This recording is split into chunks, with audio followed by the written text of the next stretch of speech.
السلام علیکم ورحمت الله تعالی وبرکاته. حامد و مسلم وبعد.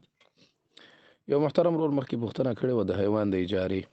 نو مسله مونږ بیان کړې و، هغې کې اوس یو ملګری وایي که چېرته په د اجرت کې ورسره خبره وکړي، ورته ووایي چې تا ته به غوا درکوم خو هغې کې به یو بچی ستایي، نو دا کار بیا څنګه دی؟ یعنې اجرت متعین بچی ورته دغه جناب محترم دا مفضي للمنازعه دی، یا خو دا دی کېدای شي د غوا بیخي بچی را نه وړي، دې نه بعد شریعت نه دی هغه په ممکناتو فیصلې کړي وي.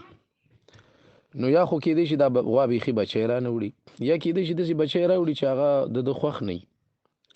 نو چې کوم شی مفضي الی المنازعه جګړې طرف ته ځي، نو شریعت هغه فاسد کړی، فلهذا دا اجرت هم فاسده دی، ځکه دی کې ابهام دی ابهام، او چې کوم ځای کې ابهام راشي هغه بیا ناروا وي. داسې کېدای شي چې ورته ودی وایي چې ستا د میاشتې مطلب 10,000 روپۍ شو، دا غوا د درکړې مې ده، دا د میاشتې په 10,000 روپۍ ته ساته، هر څه به یې زما وي، خو تا ته به و چې کلکې 10,000 روپۍ در کوم.